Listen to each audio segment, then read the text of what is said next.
Good morning. What day is today? It's a day that ends in Y. That's what day it is. It's Monday.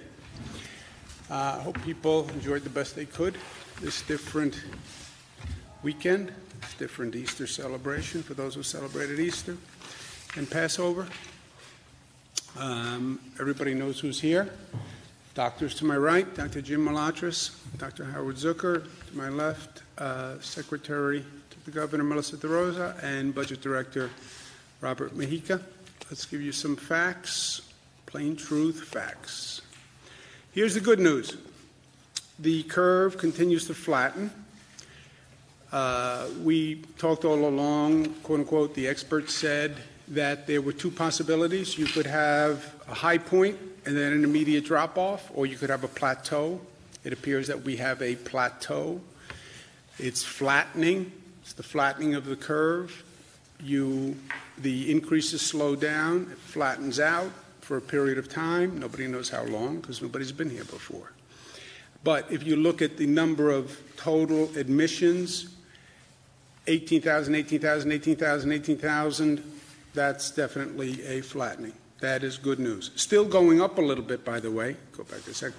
Still going up a little bit, but a basic flattening as opposed to increasing gaps.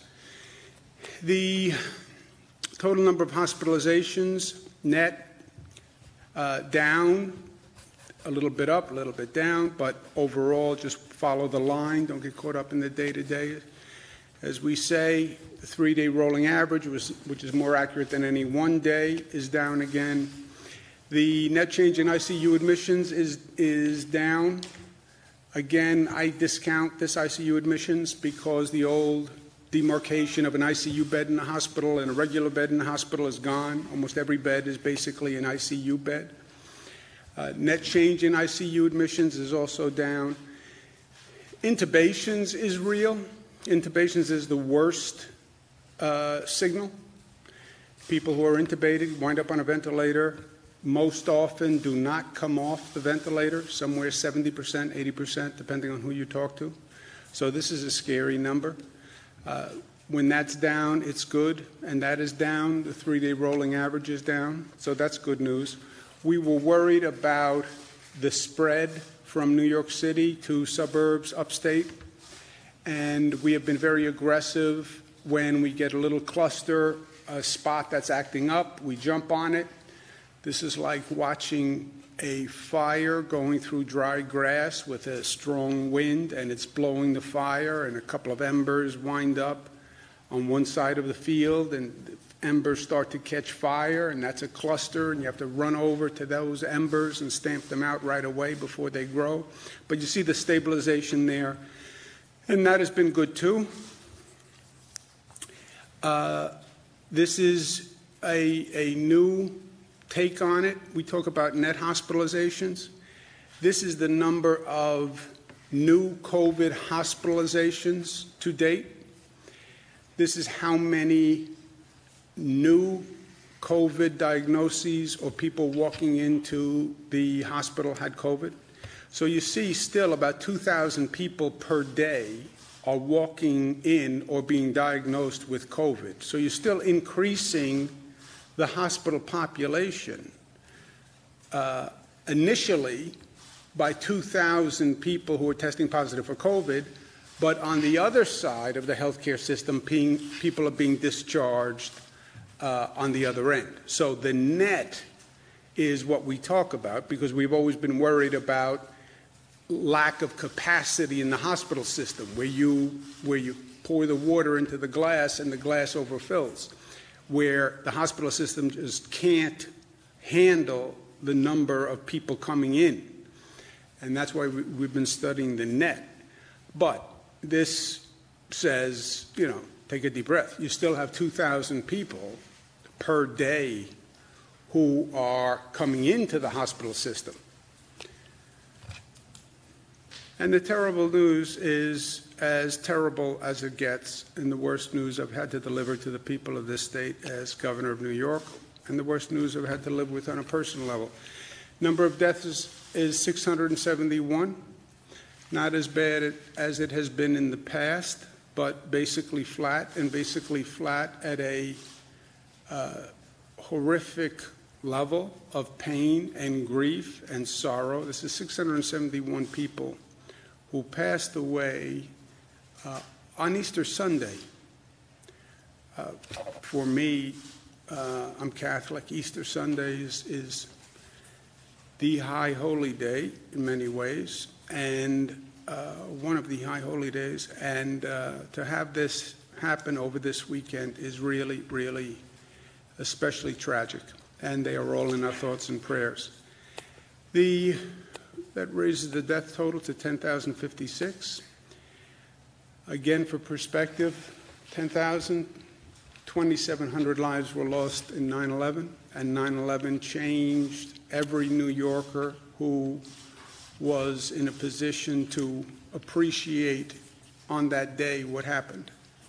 And the number of lives lost was horrific after 9/11, and the grief was horrific. And we are at 10,000 deaths. New York, 10,000 deaths. New Jersey, 2,000 deaths. Massachusetts, 756, and then you have the state of Michigan. Why New York? Why are we seeing this level of infection? Well, why cities across the country? It's very simple. It's about density. It's about the number of people in a small geographic location allowing that virus to spread, and that virus is very good at what it does. It is a killer. It is very good at spreading. It is very contagious, and the dense environments are its feeding grounds. We learned that lesson very early on. Remember, we had one of the first hot spots in the nation. One of the most intense clusters was New Rochelle, New York. New Rochelle is in Westchester County. It's not in New York City. Why New Rochelle? And that's what I was so concerned about early on. We didn't know what we were looking at. Why New Rochelle? Because in New Rochelle, one person or two people who were infected were in dense gatherings with hundreds of people, and it spread like wildfire. So it's not just a dense city or a dense community. It's any person in a dense environment. You can be in a very rural county. You know, people think New York, oh, it's all New York City. No, we have counties that have more cows than people by population. You can be anywhere. But if you have a person who's infected in a room of 200 people, 300 people, 400 people, now you have a problem. This goes back to the Spanish flu, where some cities canceled parades, other cities didn't cancel parades. We went through these numbers when we had the decision on the St. Patrick's Day parade, which Bernadette still will not forgive me for. But you can have a parade in a relatively small city, but you bring people together, and this virus has a feeding frenzy. Where do we go from here? Question of reopening, which everyone wants to do, and everybody wants to do yesterday. I am at the top of that list. We have to understand on the reopening, as much as we have this emotion, we want it to happen, and we want it to happen now, and we can't take this anymore, and everyone feels the same. It is a delicate balance. Remember what we have to do on reopening. And remember, it has never been done before. None of this has been done before. So anyone who says to you, oh, I know what we should do, I know. Yeah, you don't know because nobody knows. And that's the one thing that we have learned over and over again. And this place has never done this before. Also, you look around the world, you see warning signs from countries who have opened. And my point is to our team, I want to learn from those other countries, frankly. And I want to make sure we know from our studying and assessment of what's gone on in other countries that what worked, what didn't work, and let's learn from those lessons. And you can now go back and look at Wuhan province and look at Italy and look at South Korea and see what they did and see what worked and what didn't work. So let's learn. So we'll listen to the experts, we'll follow the data. But remember, this is a delicate balance. What are we doing on reopening? We are easing isolation. We want to increase economic activity. That will happen essentially through a recalibration of what are essential workers. Remember, we never turned off the economy, right? The economy is still functioning. You can get in your car, you can get gasoline, you can go to the grocery store, you can shop. You can get on a bus. The economy is functioning. We never turned it off. We turned it way, way down, and it's just the essential services that have been operating, but the essential services have all been operating. What you will be doing, in essence, on the reopening is recalibrating what is essential, right? You'll start to open that valve on the economic activity, and you'll turn that valve very slowly, reopening the economy, more essential workers. Do it carefully, do it slowly, and do it intelligently, more testing and more precautions at the same time that you're opening that valve. More testing so you have more information about who should be coming in, etc. More precautions because you know that works as you're calibrating and opening the valve. And while you're opening that valve, watch the meter. What's the meter? The meter is the infection rate. The meter is those daily hospitalization rates. And there is a cause and effect. You have density, you have more people infecting other people, you will see it within a matter of days in that hospitalization rate. So yes, open the valve slowly, advised by experts. Keep your eye on the meter. The meter is the infection rate. And watch that infection rate. And if you see that infection rate start ticking up, which would be undermining everything we have accomplished thus far, then you know you've opened the valve too fast. That is the delicate balance that we have to work through. And that is what has never been done before. And nobody can tell you today, I know how to do that, because it just hasn't happened. So what do? First, we come up with a reopening plan. I'm not interested in political opinions. I'm interested in what the experts say about this. To the best they can tell you. But you have public health experts. They can study South Korea. They can study China. They can study all the data that we have. You have economic experts that can help you decide what is the next notch of essential workers that can actually start the economy back up and have a consequential change. But that is a real plan, and that has to be developed, and that has to be smart. The wider the geographic area for that plan, the better, because this virus doesn't understand governmental boundaries. Well, I'm Westchester County, so you, virus, have to stop before entering here and follow my rules. No. The virus follows its own boundaries and its own guidelines, and it doesn't have any. The geographic area that is an economic area, a workforce area, a transportation area, that's the relevant area that we have to be looking at. You have to coordinate all these systems. You can't start one system without starting the other systems. You can't start the economic system without starting the transportation system. And if you can't run the transportation system, then you can't reopen the economy. It just doesn't happen.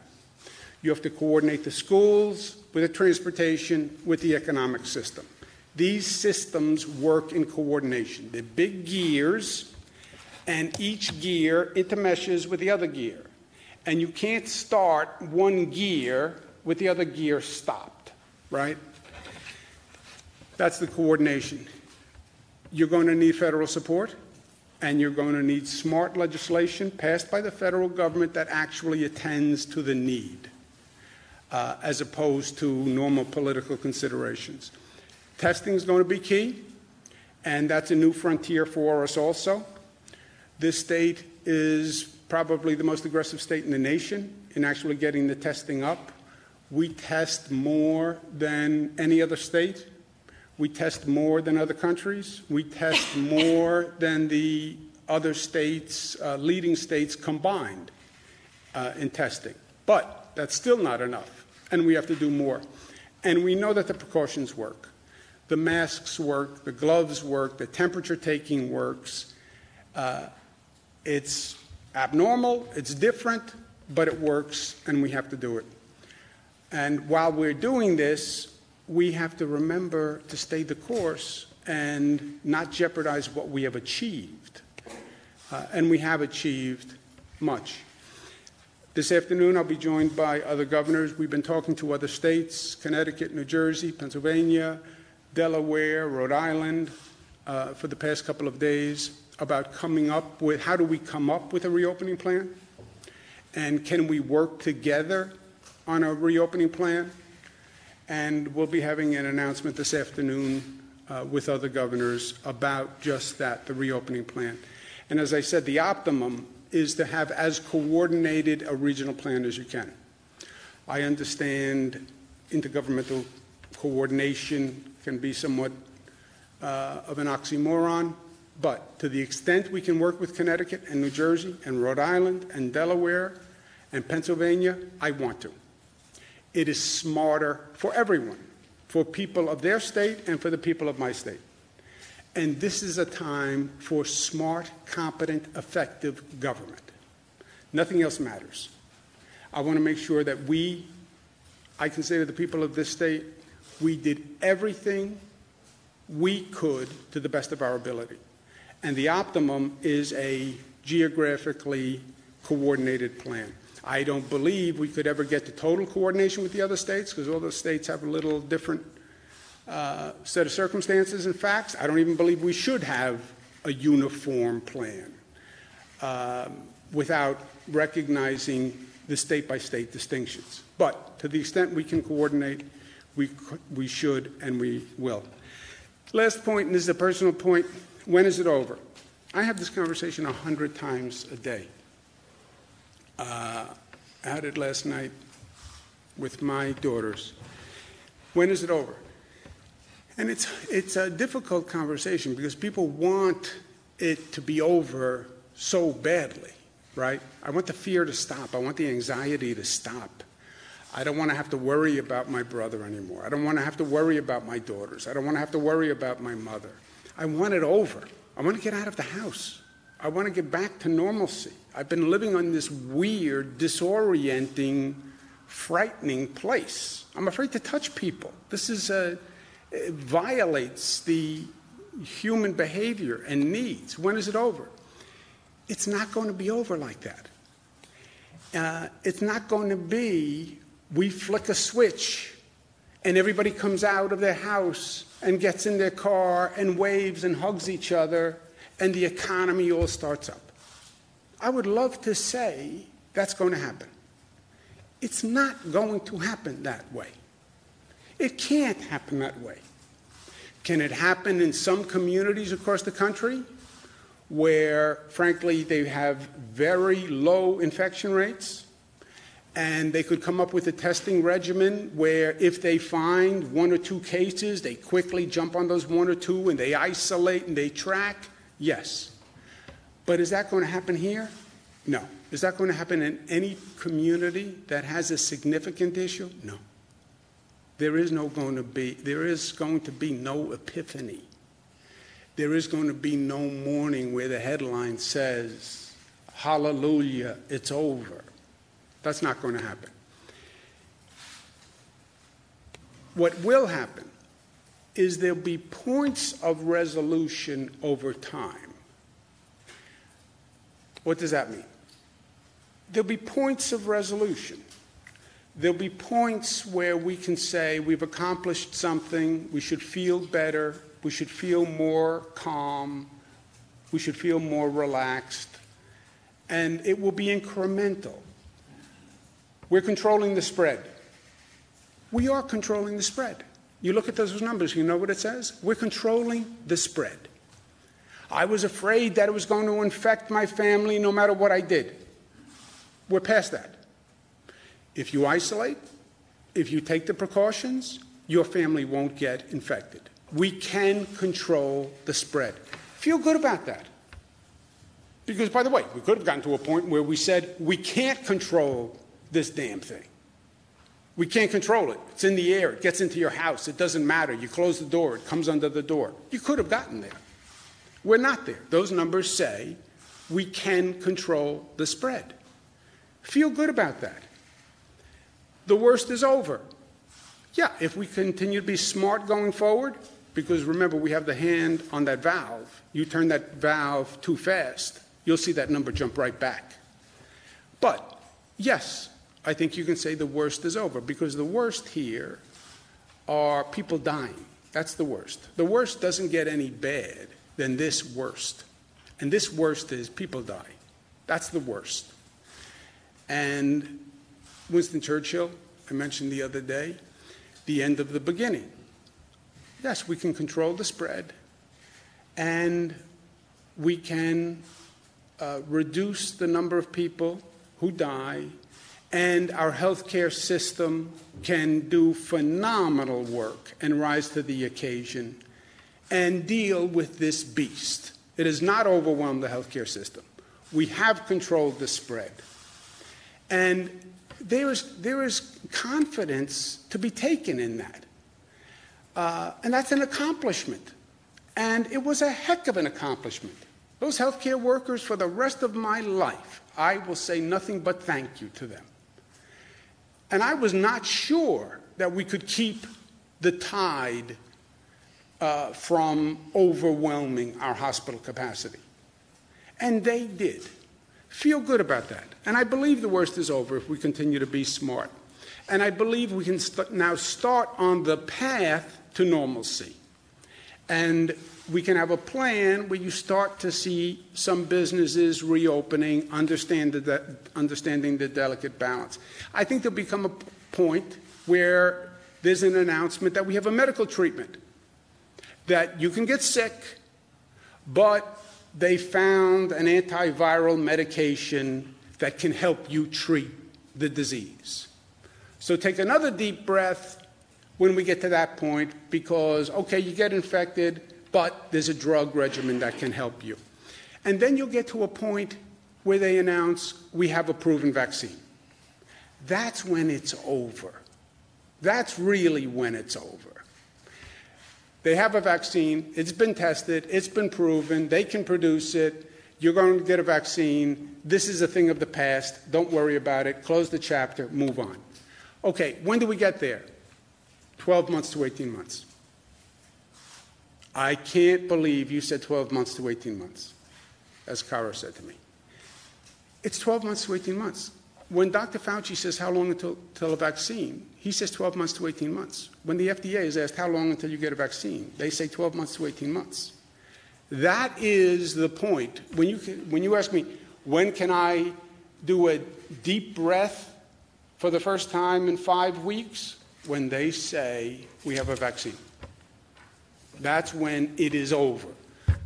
But there will be points between now and then where we should feel more confident and we should feel better. Well, I want it to be over tomorrow. I get it. I want it to be over tomorrow. I want it to be over tomorrow more than you want it to be over tomorrow. But that's not reality. So let's calibrate our expectations.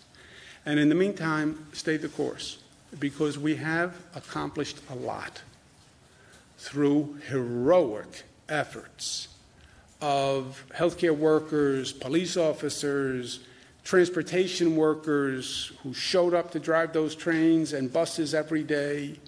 I mean, people just doing extraordinarily brave, generous, courageous things every day, literally putting their lives at risk for the public. And we have flattened that curve by people's actions. which, remember, is why those projection models were all wrong. The projection models were high. They weren't wrong. It's a bad word. What they were saying is this is where the infection will go if unabated. What's the question mark on whether or not you can abate it?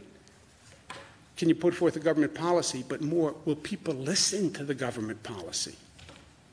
You have 19 million people in New York. I could stand up here all day long and say, you must social distance, you must stay home. If New Yorkers don't believe it, if Americans don't believe it, if they question their government, if I don't have credibility, why do I stand here and go through all the facts? I'm not asking any New Yorker to take my word for anything. I'm not asking any American, take my word for it. Here are the facts. I'll give you the facts. The good facts, the bad facts, the ugly facts, you get all the facts. You tell me what you decide. They decided on the facts that they would comply. And they've done things I would have never dreamed that they would do. And they've actually made significant progress. Do not reverse the progress that we have made in our zeal to reopen and get back to normal. That's going to be the challenge going forward. But we'll do it because we are New York tough, and tough is not just tough. We know what tough is, but tough is also smart, and tough is also united, and tough is also disciplined. And tough, most importantly, is loving. Well, that sounds counterintuitive. They sound repugnant. No. Toughest people are strong enough to say love. The toughest people, and that's New Yorkers. Questions? What would have to happen for New York City schools to reopen? What would have to happen first? Swabs to do tests. Is that something happening elsewhere in the state? Is there anything the state can help with? We, on a daily basis, you're talking about medical equipment for hospitals? Swabs, yes. The hospital officials say they're in danger of running out of swabs to do Yeah. tests. I'll ask the Commissioner and Jim to comment specifically. But just so you know how this works, on a daily basis, every hospital does an inventory that they send to us that says what they have and what they need. And any hospital that is short, in urgent need of anything, we provide them with that material on a daily basis. We do not have any hospital that has said to us, we have an urgent need for X that we have not been able to fulfill. Two caveats. You can have employees in a hospital who say, I don't like this protocol, I don't like what the hospital is telling me to do. That's a different set of issues. Second caveat, you can have a hospital say, I only have a 3-day supply, and that makes me very nervous. I normally have a 2-month supply. Yes, I know that. Nobody has a 2-month supply of anything. So operating on that constrained timetable, that's where we are. But Jim? After we received that question yesterday, we reached out to the hospitals in New York City. There was one, the Medicis network, that would like some new swabs. We are sending them 200 test kits today, so they'll have that, but they're not out. They just wanted some in the future. And to the governor's point, I was on the phone with about a dozen of the hospital systems today, and just what he said. People get a little nervous about running out of masks and things like that, but often they have like a 30-day supply or a 25-day supply, and we monitor that on a day-to-day basis with them. So as they need it, we'll send it to them. And do you learn anything about why frontline health care workers are saying that they're being asked to ration PPE? Is that sort of along with the first caveat? Yes, I mean, and I think Melissa spoke to that yesterday on the various protocols, and we're working very closely with the hospitals as well as the frontline workers to get them the needed supplies. I'm sorry, Bernadette. As you're talking about reopening the economy, but also specific to schools, what would have to happen first for schools to open, specifically in New York City, in regards to this plan that you're They talking have to work together, Bernadette. I don't believe you can't open one system, it's the gears, which is an analogy and a metaphor that doesn't work for anyone except for me. But that's okay, because it works for me. You have 3 big gears, okay? You have transportation, you have economic, you have schools. Let's take just those 3. you want to start turning one gear. They all intermesh. You have to turn the other two gears. You can't tell me to go back to work. I live in Nassau County. Let's say I live in Westchester County, because I did. You can't tell me go back to work in New York City if you don't have the transit system operating. I take the train from Westchester to New York City. I can't go back to work unless you have a train, unless you want everyone to drive, which will be pandemonium in 4 minutes. You want me to go back to work? Who's going to watch my children if the schools are closed, right? For many working people in New York, the education system is who watches their children during the day. That was one of the problems with closing the schools in the first place, where people were very critical of, everybody is a critic, but people didn't want to close the schools because they said then the hospital workers won't be able to show up because the children will be at home. And if hospital workers don't show up, then you have a real problem, because our major fear was the collapse of the hospital system. So all of these things have to be coordinated, and they have to be coordinated on a statewide basis. Now look, when I closed all the schools in the downstate area, there were many school districts that disagreed. We have like 700 school districts in the state. Right now, all the school districts basically make their own decisions. I know, but in a situation like this, you can't allow 700 school districts to make their own decisions. You can consult, you can try to cooperate, et cetera, but we have to have one plan at the end of the day, because then we have to take New York and try to coordinate it with New Jersey and Connecticut and Delaware and Pennsylvania and Rhode Island to the best we can. And this virus doesn't understand school district boundaries. And these systems we're talking about don't work on any of these boundaries. Schools, transportation, jobs, they don't work on a county basis. It doesn't work that way. Suffolk County, that's a nice delineation for a lot of issues, but none of the issues that we're talking about. So the entire downstate area is one area, metropolitan area. Then you have upstate. You could argue there should be a differentiation based on numbers, or could be a differentiation. And that's going to be the conversation when we bring Connecticut, New Jersey, Pennsylvania. They'll say, look, we have rural parts of the state, which are one situation. We have metropolitan areas. That's all going to have to be talked through and reconciled. Governor, we talked to de Blasio about this. Wow, why not also pull in Massachusetts and Vermont? It sounds like you're focused on some of those areas. Yeah, we're talking to a number of states. And again, we want to coordinate as much as possible, but focusing primarily on our tri-state area. They talk about a tri-state area. The more we can, but you also have to balance the complexity and the unwieldiness with coming up with a plan relatively quickly that we can agree on. So that's what we're going back and forth on. We're going to try to work with everyone.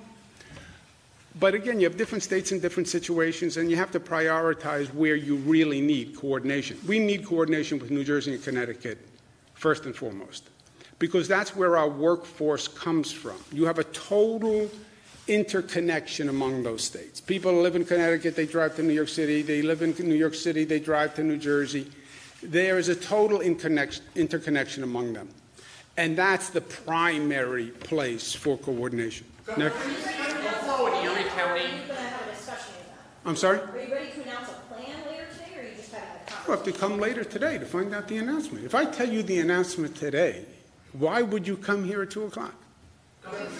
Except for my rapier wit and sense of humor. Hold on, Nick had a question. Governor, should the city of Buffalo and Erie County be considered kind of a hot spot in upstate New York, considering that they've got the highest number of infections, I think, outside of the metro area?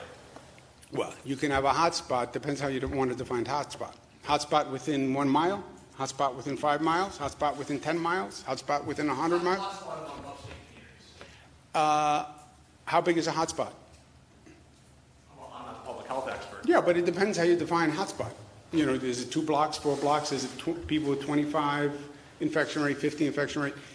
I call them clusters. You have clusters that pop up across the state. As soon as you see some smoke and you see a little fire, run there and tamp it out as fast as you can.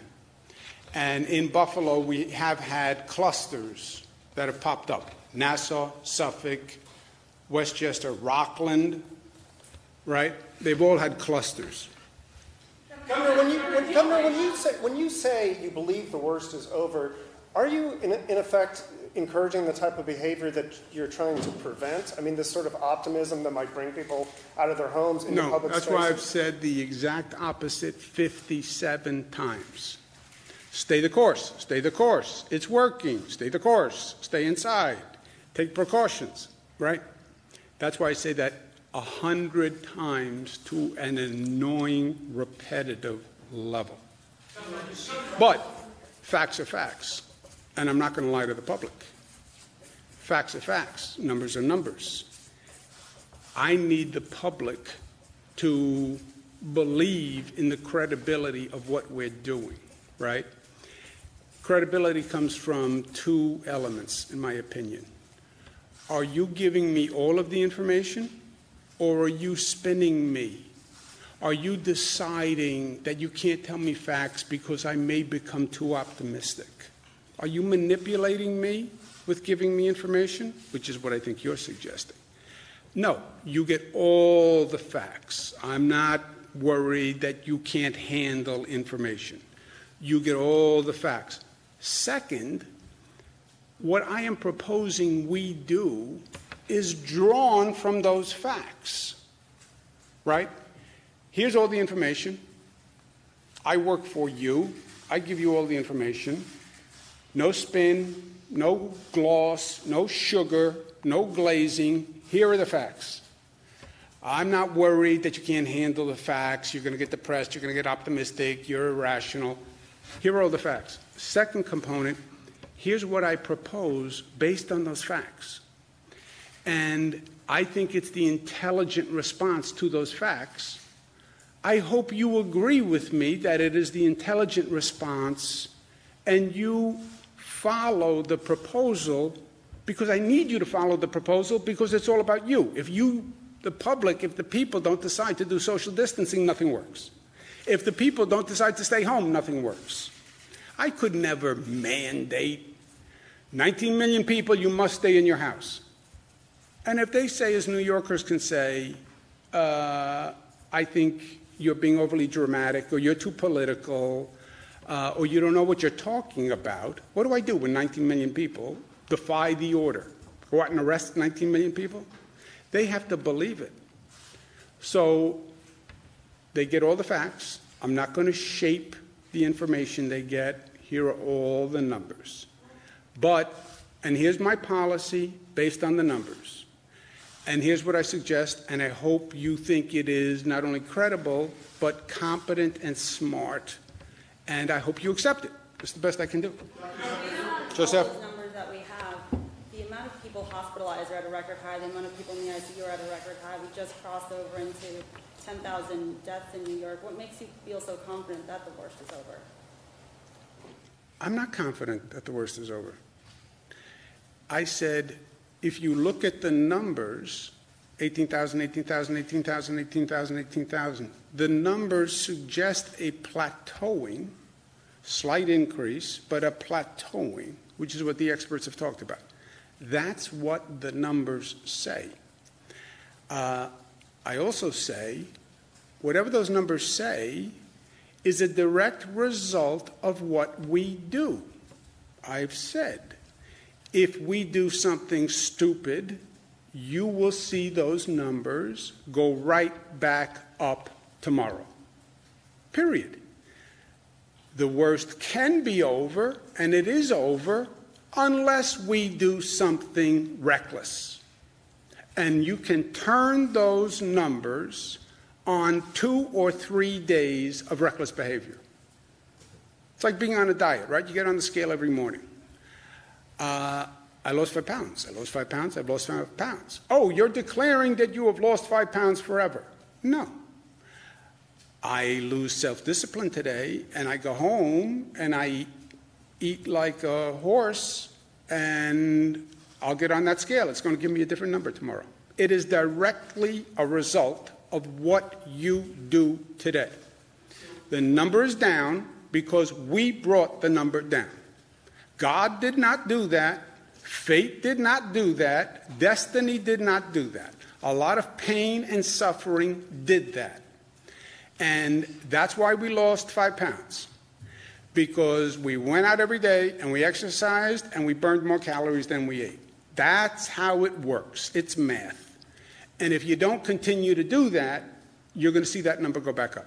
And that will be a tragedy if that number goes back up. Obviously, we've got to a point where the hospital repeatedly declined to provide a list or the number of cases at each nursing home in New York State, citing patient confidentiality. Can you explain how it is a breach of patient confidentiality,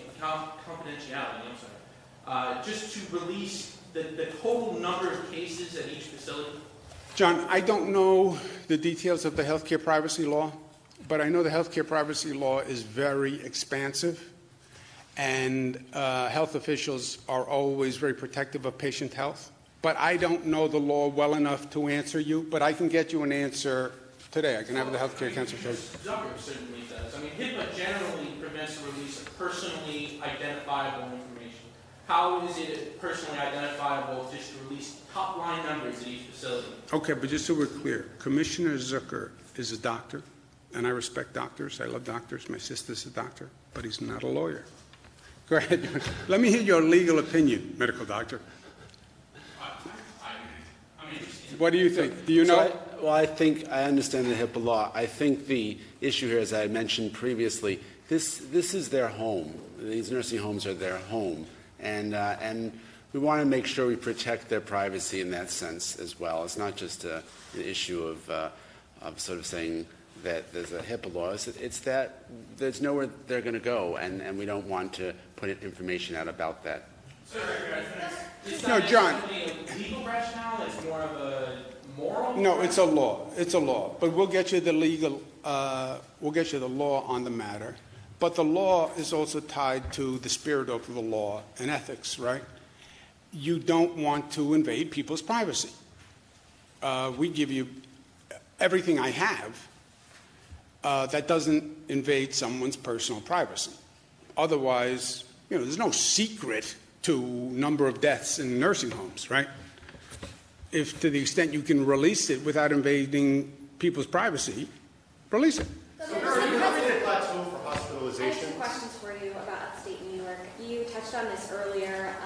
Upstate we don't have the density, and we haven't seen the cases like downstate. Would you consider starting the reopening upstate to see how it goes?